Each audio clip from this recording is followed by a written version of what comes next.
Welcome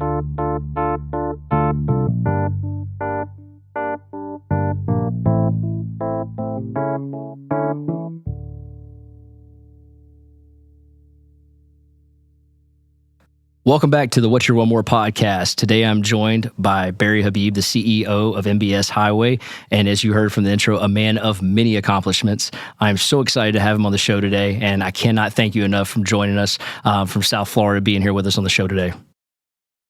Great to be with you, Quentin. Yeah, thank you very much. So, Barry, you're known for your forecast. Matter of fact, the Crystal Ball Award winner, from Zillow and Paulson Nomics over the last 3 years, and you were named one of the top 100 people to watch in 2023. And that's not because you just throw things out there. You forecast a tremendous amount of detail, and it's very accurate. The thing that you pulled off with the Federal Reserve in 2020 and the margin calls and the presentations that you did, and really how you kept mortgage professionals at ease during a time that was very critical, and the industry was very much losing their mind on those margin calls, as well as what was going on in the market, was just unprecedented. It was such a great job you did, and I know it helped keep my sanity during that time as well. So I wanted to thank you for that as we got started here.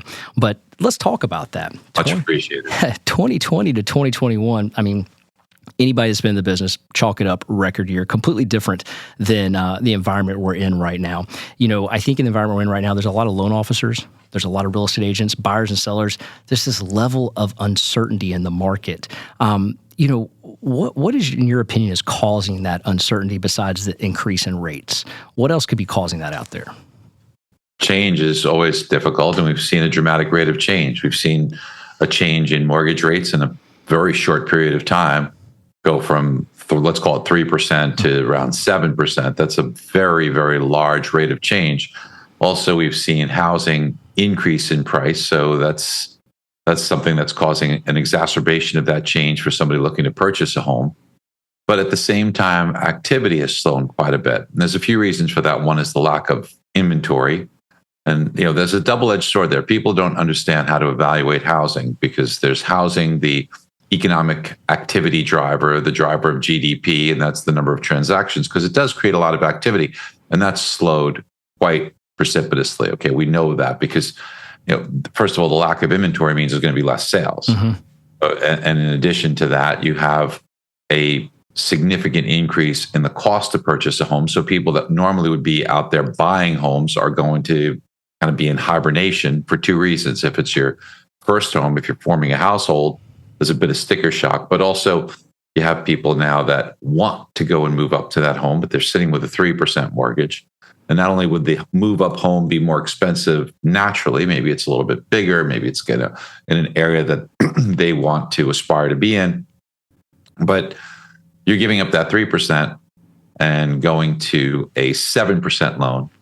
And those things are causing some hesitancy. And that's why you're seeing activity slow. But at the same time, then there's real estate, the investment. Mm-hmm. And real estate, the investment, has not fared that badly when you think, and look, it's local, so it's different markets, but we've seen in the past 2 years almost a 40% level of appreciation in price. And for all of the hoopla over housing bubble and this and that, this is, first of all, a normal seasonal time where things kind of slow. So you normally can see things slow down. I'll explain why there's a seasonality to it that people don't understand. But we've come off the highs less than 3% nationally. Now, some areas a little bit more because they got a little over their skis. But it's predominantly higher ticketed homes and also cities. If you just simply take out the higher ticketed homes, well, appreciation is down a whopping 1% if you take out the higher priced homes. So we're not looking at this housing bubble that people had called for. And to just underscore the seasonality portion, there was the fear of buildup of inventory that people kept talking about as far as their thesis for housing bubble that occurred between April and August. And if you look at it on a chart and you see this big jump up, people were like, oh my gosh, maybe there is a big buildup in inventory. But that happens every year. And the reason for seasonality is, if you remember when you were back in school, if a new kid comes into the classroom in the middle of the school year, it's more difficult for that kid to form friendships. Also, kids can be can be rough. They can be mean on the new kid on the block, right? So, or the new kid in class. But the bigger reason potentially is grades. So we in this country don't have a standardized teaching curriculum at a certain pace and what's learned. It's done differently everywhere. And maybe that's better. I don't know. I'm not trying to debate what's better, but it sure makes it difficult for somebody in the middle of the school year who might have been thriving grade-wise, comes in somewhere else. And so much of learning is building blocks. They could be lost and their grades could suffer. So because parents don't want that, their objective would be, I would like my child to start at the beginning of the school year, which means I have to be moved into my new home when? June, July, August. So I got to be in. So when do I have to get rid of my home? Well, April, May, June, July. So that always causes more inventory for the homes that they're selling to occur April, May, June, July. So it's a very natural build. You see that every single year. But those who are trying to sell the housing bubble thesis, they will say, oh, look, to build up an inventory. But then there is also a natural slowdown in the pace of sales. And then as you get into the holidays and the months that are colder weather months, you tend to see real estate prices come down a little bit naturally, not crazy. So that's what we're experiencing right now. A lot of this is just normal seasonality that you see every year, but we are from very high levels. We're not going to see a bubble because we just don't have the inventory. Right. So there's not enough inventory out there to go. If you want to take the comparison to, let's just say 2007. In 2007, for sale was 4 million units. Today, for sale, 1.14 million units. Wow. So a dramatic reduction in inventory. So far fewer homes for sale. But then of those homes for sale, there's about 380,000 of those 1.4 million that are already under contract. So you can't really buy those. So somewhere in the neighborhood of, let's call it 750,000 homes for sale. And just so you know, since 2007, our population's grown by 30 million people. So the need for housing's increased. At the same time, inventory is being strangled. So all this tells you that home values to some degree should be supported. Now, new inventory comes from builders putting up homes, right? And builders are not putting up homes the same pace they were in 2006, which was 2 million units. They're putting up homes at a level that's closer to 1.4 million. But every year, about 100,000 homes get replaced. They age, people want to build over it, whatever. So 100,000 of those 1.4 million homes just replace existing inventory. The other 1.3 million is new inventory. You put that against what we call household formations. And a household formation is, the best way to explain it is, in my opinion, is you take, let's say, mom, dad, and a young child. They're living in one household. That child comes to be of age at some point where they want to move out on their own. In the US, the average is around age 33. So they move out. Same family unit, mom, dad, and a child, but now instead of one household, they have two. So they've formed a household. They've created a demand for more housing. So that demand is met by builders. We've been averaging about 1.7 million households formed. And remember, we're netting 1.3. Now, the last couple of months of data, which are reflective of sharply higher mortgage rates, showed that the level of household formation slowed quite a bit to about 1.2, 1.3 million. But that's just over a couple of months. As interest rates come down, and I'm sure we'll get into that, you will start to see households start to be formed at a more normalized rate. If you look back to when they were in the fives, we were forming about 1.7 million households. So that scenario, the amount of demand should once again be greater than the supply. And the economics 101, that tends to be pretty supportive of home values. So I agree. Beyond the headlights, it's our job to see the future before it becomes obvious. And Quentin, if you look beyond the headlights, you can start to see the picture. And there's so many more reasons as to why this actually could be a very good opportunity in housing. I'm very excited about it. And I think you just probably posed one of the simplest financial, formula or economic formulas, supply and demand. And so, it's interesting to me because I heard you make a comment that the three most Googled words right now, or some of the most Googled words, are recession, inflation, and housing bubble. And I think that kind of speaks to the audience, speaks to the buyers, sellers that's going on out there. It's almost like the news is wearing on people, and it's getting them to believe what the headlines want them to believe. And I think that's one of the things that kind of leads to my next question: is, are we in a recession? I know where you stand on this, but I would love our audience to hear your take.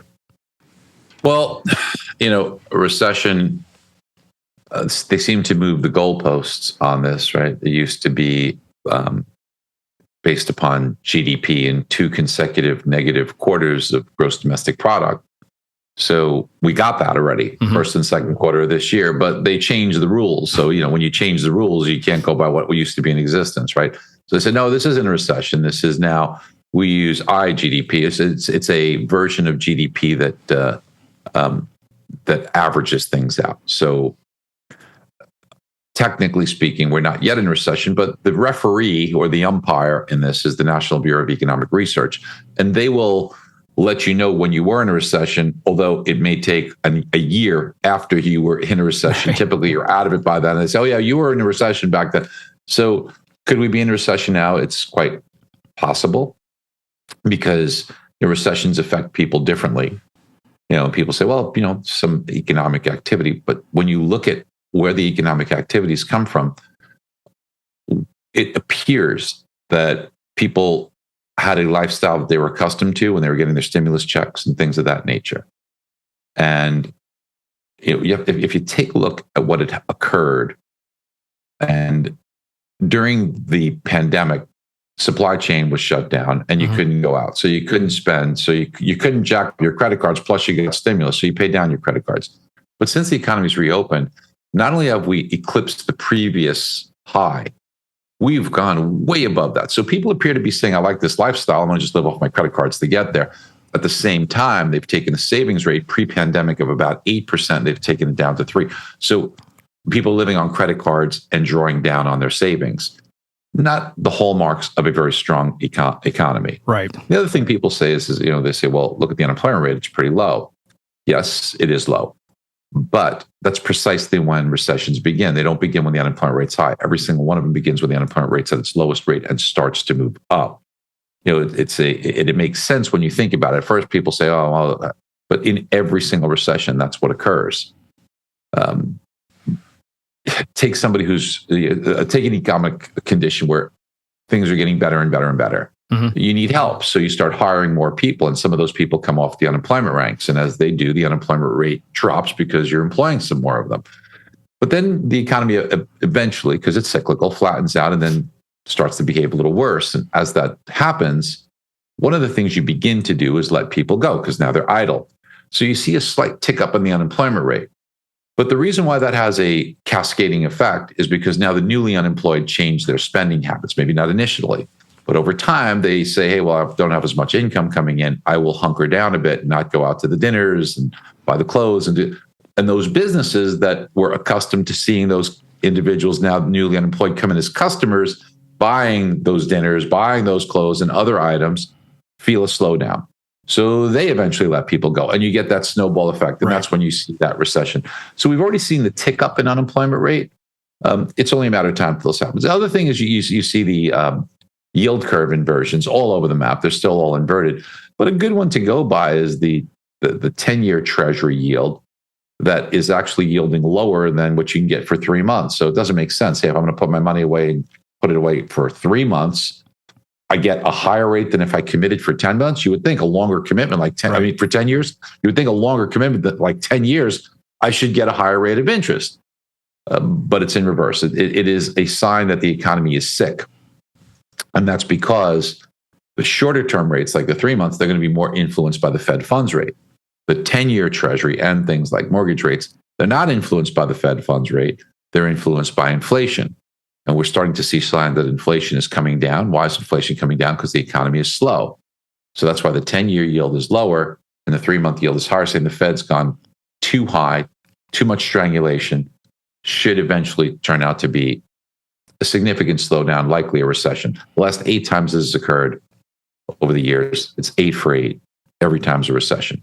I think, to answer your question in a long way, because I wanted to give the background as to what the rationale is, I think there's good reason to believe that there is a recession. People can always change the goalposts, as we've seen. Sure.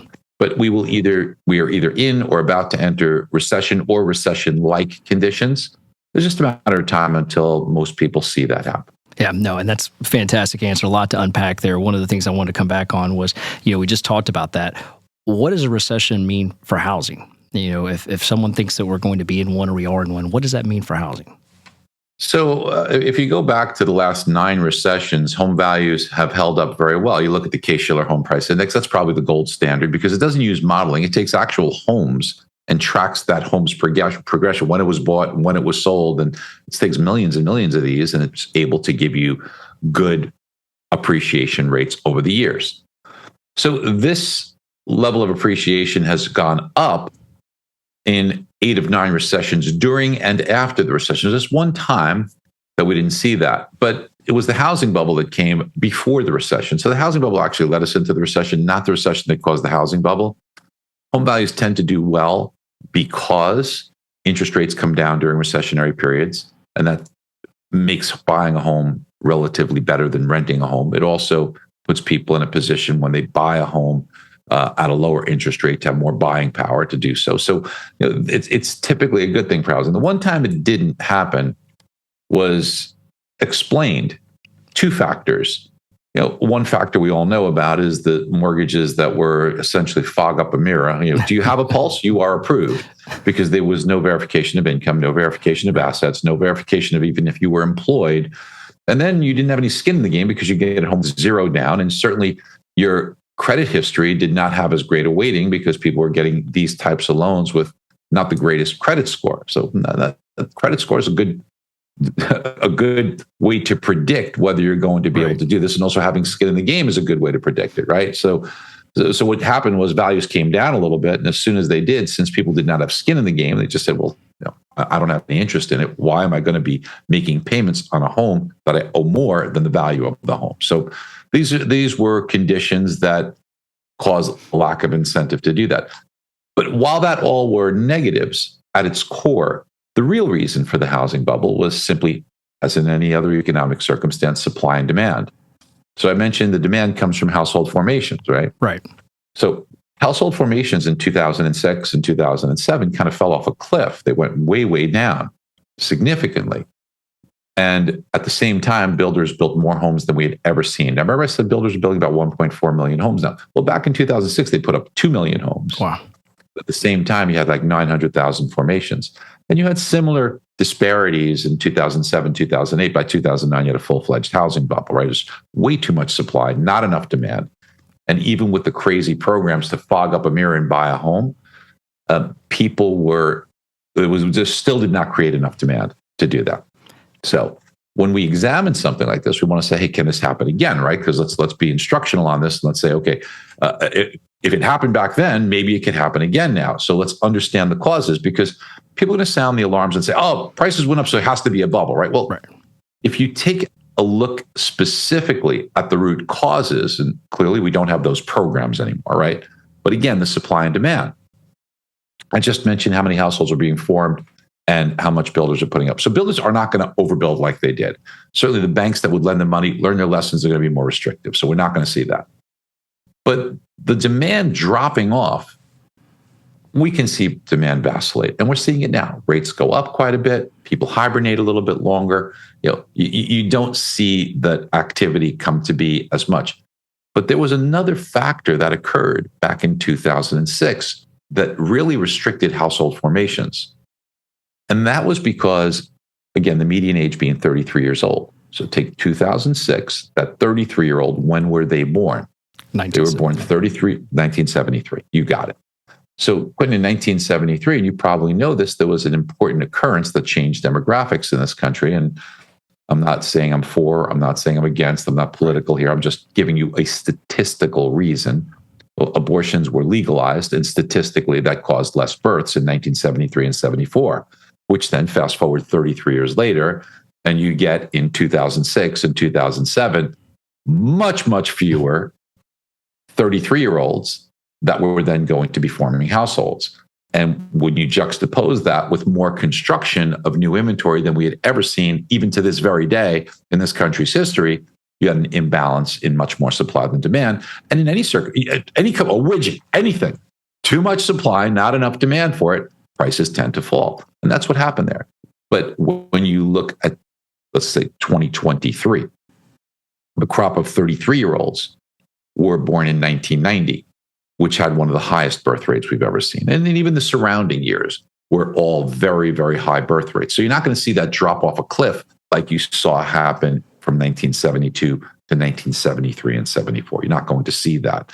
So for these reasons, when you look at it, like, look, the media wants to kind of talk about housing, but because, well, they know the two things in the media sell, right? Sex sells and fear sells. So they want eyeballs, so they're going to try and hit you with fear porn, right? So another big factor is in 2008, the amount of equity people had in their home was 19%. Today, it's 58%. So wow. You were able to withstand a little bit of price fluctuation and not be upside down.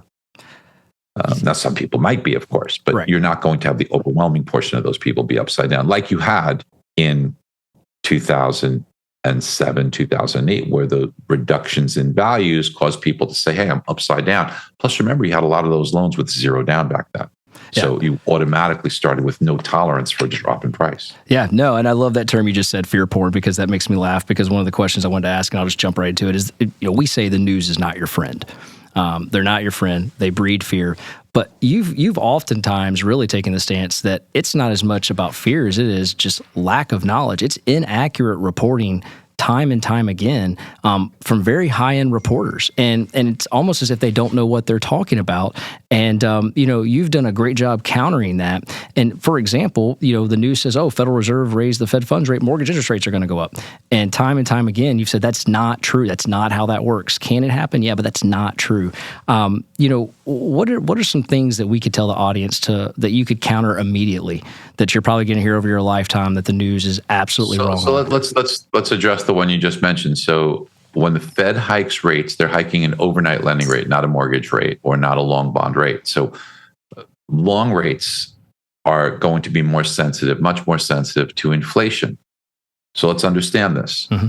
Inflation erodes the fixed payment you return if you're receiving that bond. So if I'm lending money and I'm going to get a fixed payment for a long period of time, like if it was my money lending out money on a mortgage, this month I get your check and I buy a shopping list of goods and services. Next month, maybe I get everything else on the list. But over time, I can't get everything on that list because inflation causing prices to rise erodes the buying power. I got to start leaving things off the list. So I still get the same check, whatever the amount was. It just doesn't go as far as it used to. I think we can all relate to that. Over time, inflation causes that erosion of buying power.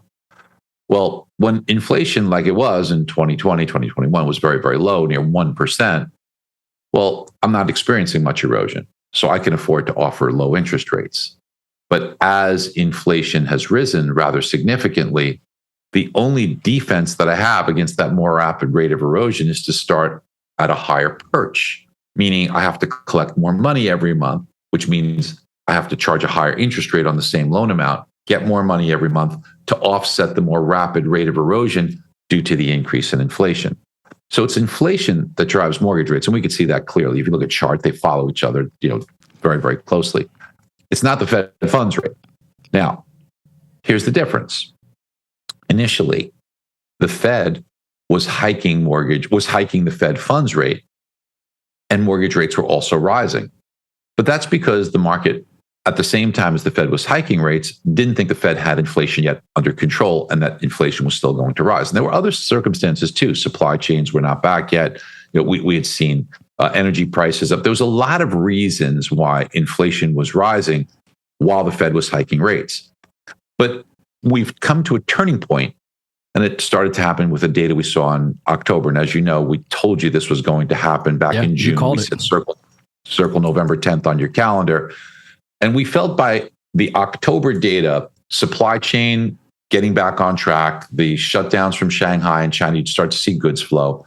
But also the Fed hikes, which started to get serious on June 15th with the first of 4 75 basis point hikes.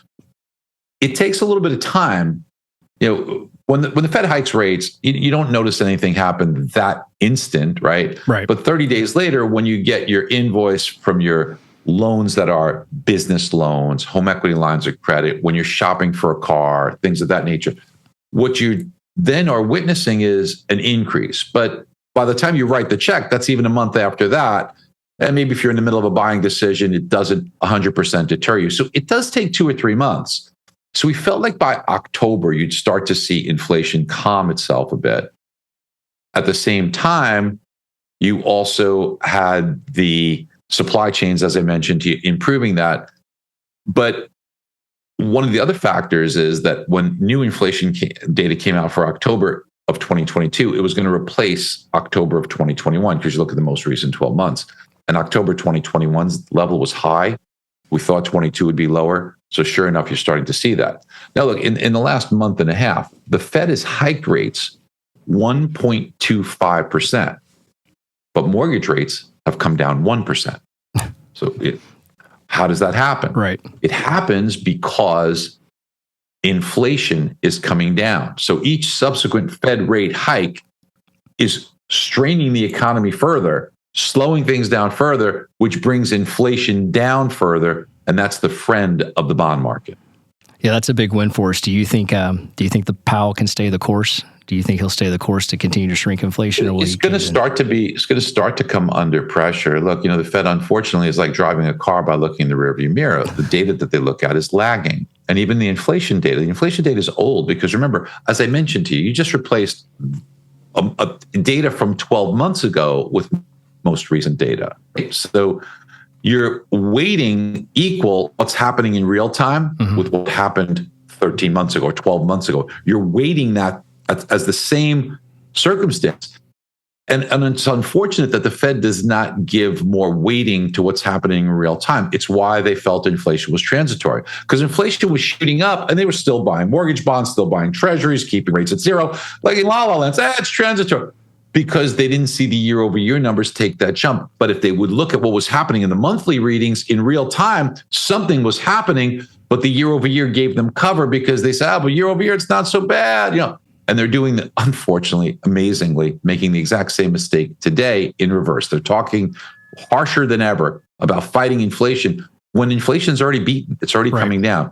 If you look at all the elements of inflation, they've all come down. Now, if you take a look at the CPI report, the Consumer Price Index, now the headline number includes food and energy prices. And while we all need food and energy, the Fed would prefer to focus on what's called the core rate, which eliminates food and energy, because the Fed actions of hiking rates and lowering rates won't influence those, because those are influenced by other factors. Energy prices, if OPEC cuts production or raises production, that's going to be more influential with energy price. The Fed actions will not. You open up the Strategic Petroleum Reserve, that's going to lower energy prices. Fed hikes or cuts aren't going to prevent those types of decisions from happening, right?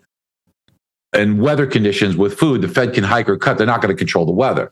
So they look at the core rate of inflation. And when we take a look at the core rate of inflation, in that weighting, shelter costs, the cost for putting a roof over your head, is representative of 39.3% of that weighting. Now, shelter costs have an enormous lag, because if you think about something like a lease, what I'm rolling over my lease today, I might have a lease from 10 or 12 months ago in different circumstances. When the market was so hot, I had to pony up much higher rates for that lease. But we know today they're not going up at 18% like they were 10 months ago. They're going up currently at 4.6%. So they're still going up, but at a much lower rate. Yet the way the Fed balances this and looks at it, they're giving as much weight to the 18% hike in rents as they are to the 4% hike in rents. So they're incorrectly weighting inflation levels much, much higher than they should be. Kind of the analogy I use, like a roller coaster. When a roller coaster gets to the top of that first initial hill to get the inertia to pick up speed, there comes a point in time where the front of the roller coaster is actually heading down, but the back of the roller coaster is still on its way up. In real life, we're in the front of the roller coaster. We're experiencing this lowering or a deceleration in price pressure. But the way the Fed's looking at it, it's still pushing prices higher. Now, when we get through January, February, that's when we get all the way through the peak of the roller coaster, and the data starts to then become more favorable. That won't happen till like March of 2023, because remember, there's a lag in the data. You get February's data is the second week of March. That's when you're going to see a more rapid drop in inflation pressures, and you should see a like drop in mortgage rates. So, I think that mortgage rates, when they were at 7 and everybody was talking about them going to 10, there was so many stories. But I was kind of like with the lone voice saying, no, they're going to 5, and everybody thought I was insane. But, just like when I said the 10-year treasury was going to go to a half, and I said that on Fox and CNBC, and people wanted to bait me. The low all time was a 0.5%. It was exactly on the head. We see 5% mortgage rates, and there's a few reasons for that. But one of them is that as you start to see lower inflationary pressures, you should get there. And at 5%, you're going to unleash a horde of buying into the marketplace to overwhelm an already low inventory environment. So we think home prices should do pretty well. Well, I know I oftentimes laugh in my office when I tell people, I go, you can believe Barry or you can believe the news.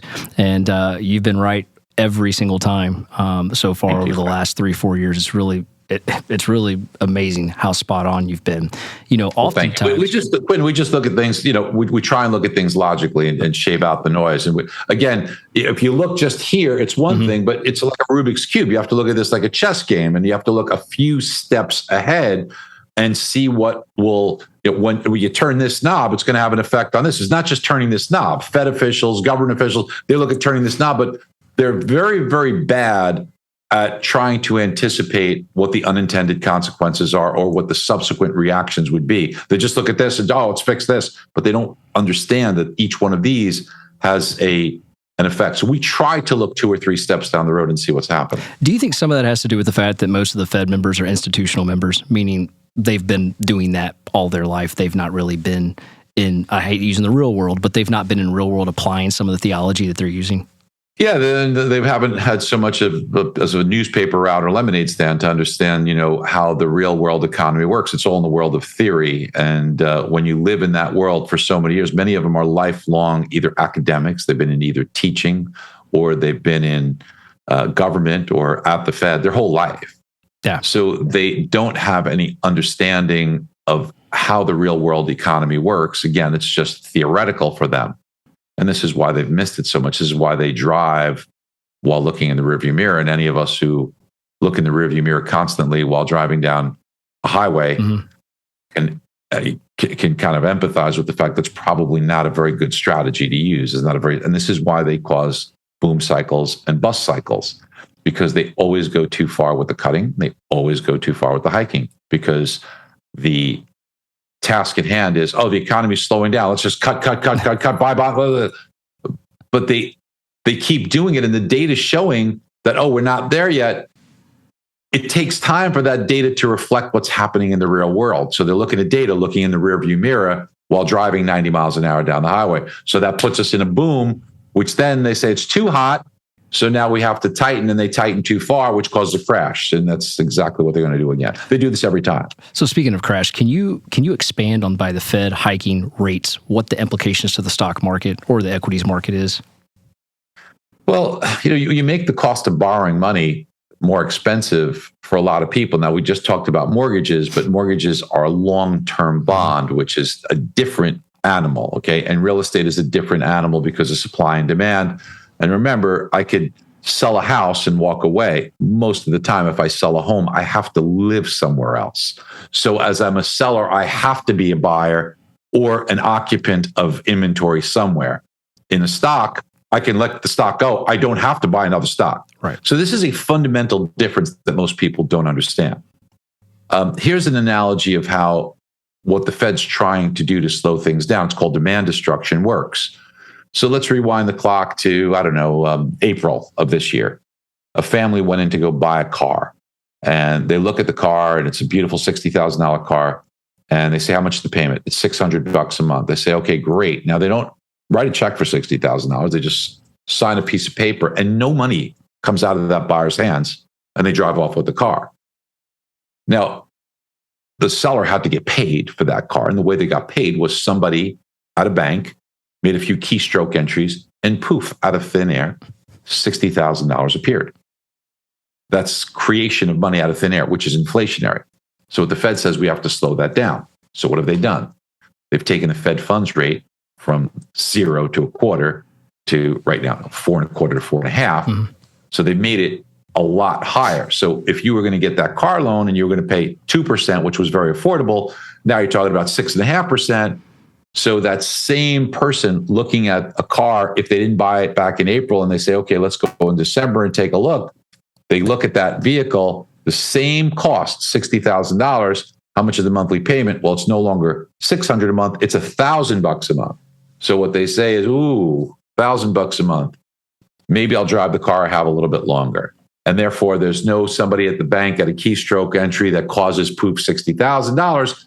And that's where you see the slowdown. So Fed hikes designed to cause demand destruction, to slow things down, because what is inflation? It's too many dollars chasing too few goods.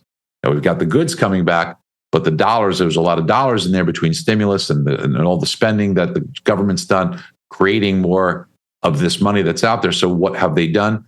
They have tried to reduce borrowing because that just creates money. 90% of the money that's out there is on credit. The 10% is actual money that you have.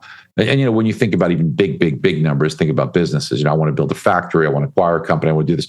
You're going to borrow a lot of money in order to do that.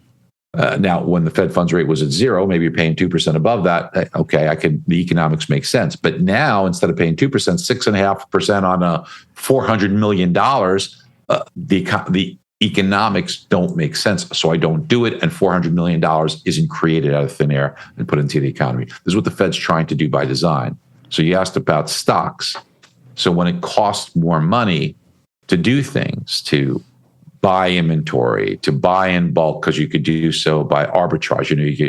I'm borrowing at 2%, and therefore I could afford to keep this because my margin's 12%. If the economics start to change, so stocks typically don't like Fed hike cycles. They don't like recessions, and the earnings of companies go down. And how stocks are often valued is you take a price to earnings multiple. So if you think that earnings on the S&P are probably going to be reduced because borrowing costs cost more, and it costs more for someone to finance the purchase of your product. I'm selling something, right, but now it's costing a consumer a lot more, so they're going to buy less of it.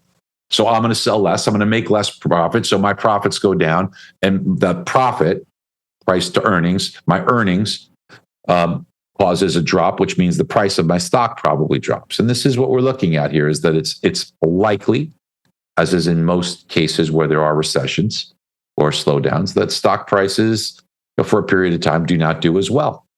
Could it be thought that to make some of those earnings that they have forecasted, that they'll cut one of their largest expenses, which happens to be employment, to kind of add to that? You're already seeing it in the tech sector, right? You're already seeing that. There's lots of people, and this is what causes that. Mm-hmm. But you're 100% right. As things slow down, you have to let people go. And then the people that you let go, their spending habits change, which is causing the snowballing effect that we're talking about. And that's why you get into those recession-like conditions very quickly.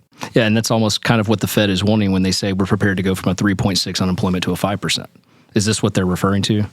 They are. I mean, look. Let's face it. They screwed this thing up so bad, right? So we were down 20 million jobs, but that was all pandemic related. When the economy came back, I mean, I hate when people say, "Oh, look how many jobs you didn't create them. We just bounced back from a pandemic." Okay, let's. I wish people would just kind of get real. Right. Those jobs weren't created; they just came back. Now, when the economy is creating jobs from all of the stimulus that occurred, let's just say we created, 10 million jobs. Let's just say we didn't, but let's just say that all the stimulus created 10 million jobs. You took 150 million households and you made them suffer with higher inflation because of that.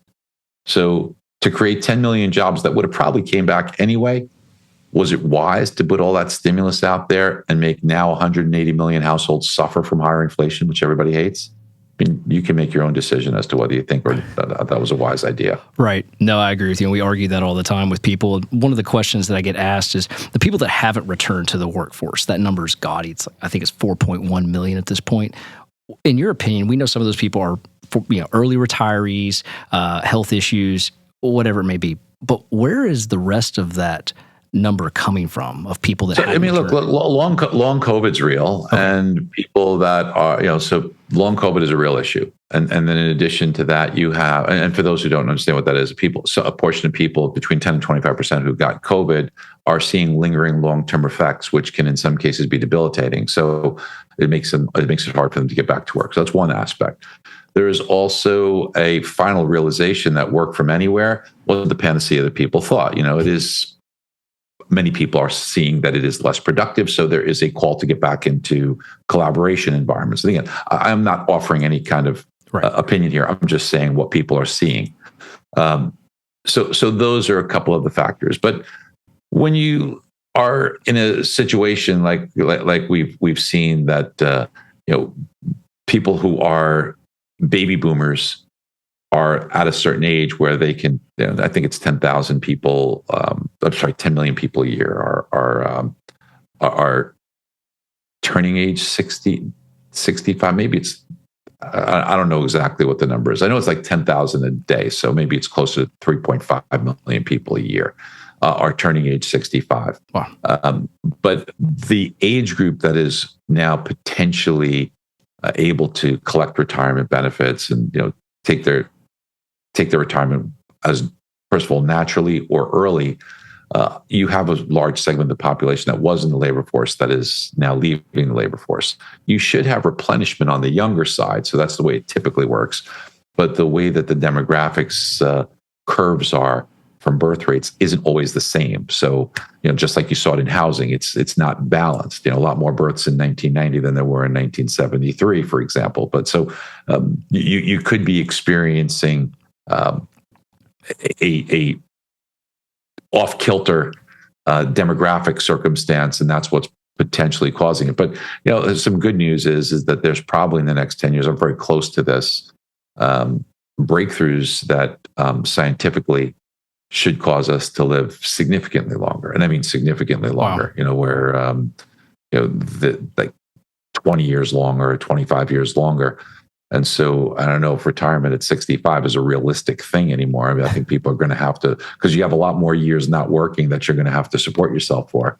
I mean, it's great, but you do have to make money in those years. So we will see if there is a resurgence back into the labor force over the next 10 years. Yeah, no, I would hope that would be the case. As we head into 2023, we're closing the books on 2022. Some people call it dismal year. If you've been in this game for longer than 20 years, this is normal. We see these patterns happen.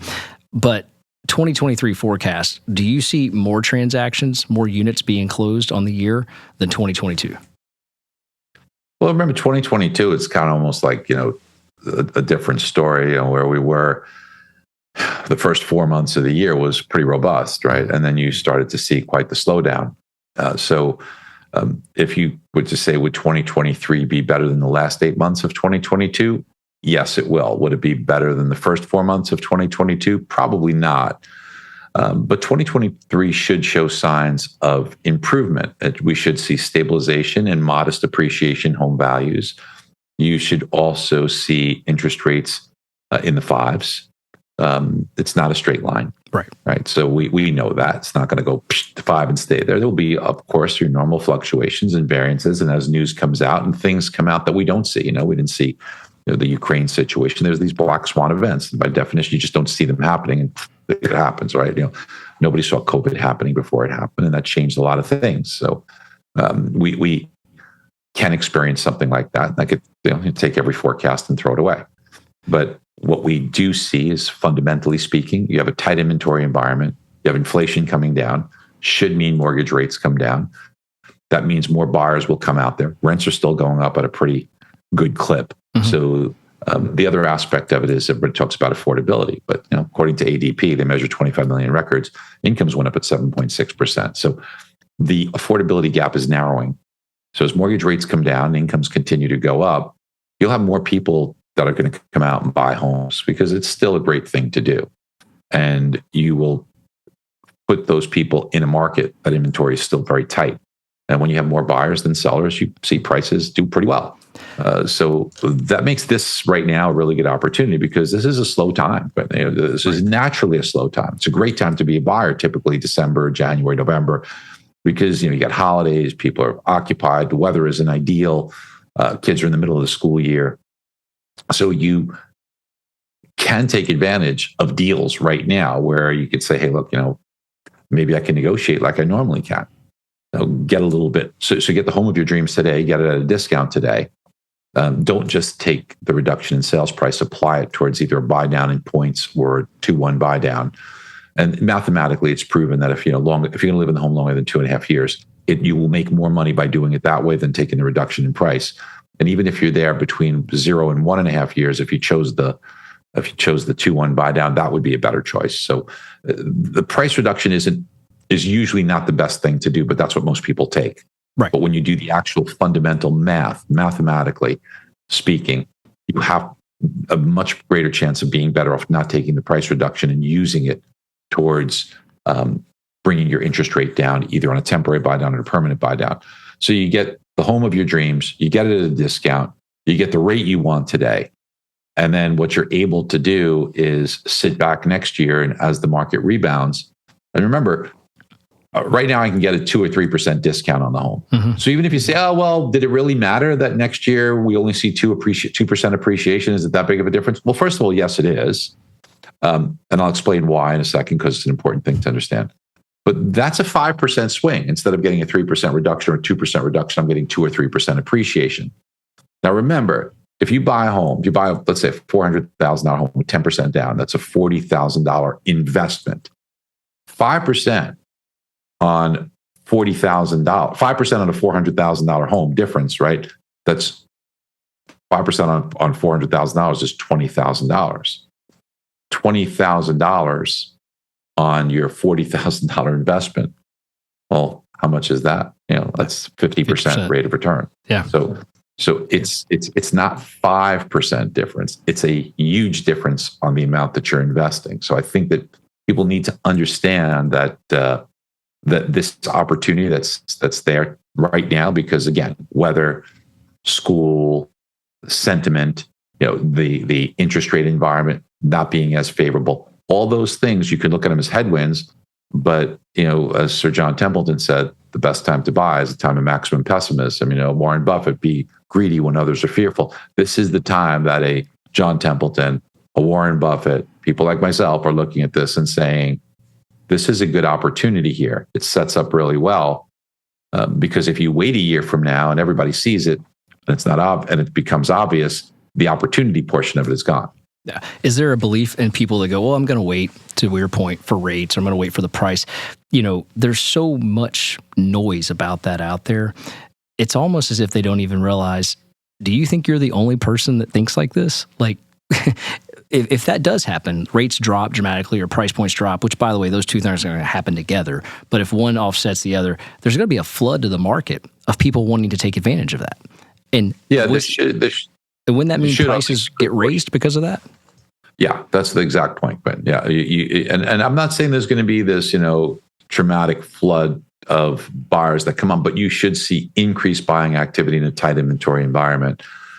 And that is a recipe for pretty well supported prices and nice appreciation. Remember, you don't need 40% appreciation like we saw in the past 2 years. 10% appreciation is amazing. 5% is great, because that on your investment, depending on the amount of your investment, is extraordinarily significant. Do you see a market? I know you have your own index at MBS Highway. Do you see a region stronger in 2023 leading the country? The Midwest is a little more affordable. The Northeast has hung in there pretty well. They do have weather that can be influential at this time of year, but I think that market will be good. The South should be pretty strong. The West is probably the one that got over its skis a little bit more than other areas. And if I were to say what are some areas that will have a little bit more of an uphill climb, it would be your Seattle and San Diego and San Francisco, Los Angeles, Denver, maybe Phoenix, Austin. These are areas that got super, super hot and just would probably see a little bit more cool down, but then should be just fine over time. Look, if you're going to buy a home and you're going to move out in 6 or 8 months, you got to be really good to time that right. But most people are going to buy a home and live there for 7 or 8 years. And I think that you'll do really well in just about every case in every market over 7 or 8 year period. That's fantastic.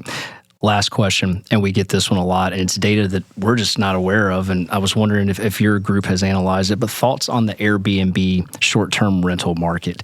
It accounts in some markets for up to 12%. Do you see a threat of Do you see any threat to that market, or is that a market that you say is not going to impact or affect, housing prices or the housing market? Everything can have an impact. And, if we have a deep recession, which I don't think we'll have a deep recession, that also is persistent.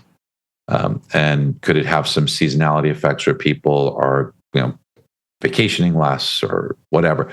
The vacancies in Airbnbs could cause those values of those homes to be less than what we see. But I don't think that that's going to be long lived. As we've seen, the pandemic caused a slowdown. But then, once things got back, people like their vacations, people like to travel, people like to do things. This is part of life. It's what we want to do. So I do believe that real estate's very local. So if there's an saturation in the market, that's going to play a role, right? But assuming that's not overly saturated, there could be some shorter term fluctuations. But over the longer haul, I think that it should be pretty well supported. Yeah, no, thank you for that outlook. I always learn so much, whether from your videos or getting the chances to talk to you. Your level of education and your wealth of knowledge that you share with everyone is so appreciated. And I can't say enough great things about you. And thank you for being on the show. Where can our audience learn more about MBS Highway? So mbshighway.com, certainly, or if you want to follow me on Instagram, I put out a lot of videos on the real estate market. I am Barry Habib. That's at Instagram. So if you could look me up there, follow me there, I think you'll see a lot of the things that we were talking about as news breaks and as important changes to the market that the media tends to confuse. We try and put out some very short content to allow you to be able to see perhaps a more reasonable viewpoint. Yeah, I agree with that. He's always leading edge and always out in front of it. Folks, if you get an opportunity, his information will be in the show notes. It will also be on our YouTube video as well and on our website. So please check out Barry Habib at MBS Highway. Thank you so much for your time today. I know you're a busy man. Thanks for taking time to be on our show today. What's your one more? I cannot thank you enough. It's a pleasure, my friend. Thank you so much. I got one more shot, I'm gonna make it. One more chance, I'm gonna take it. I meant it when I said it, now it's time for me to do it. I got one life to live, so I put them all into it, yeah.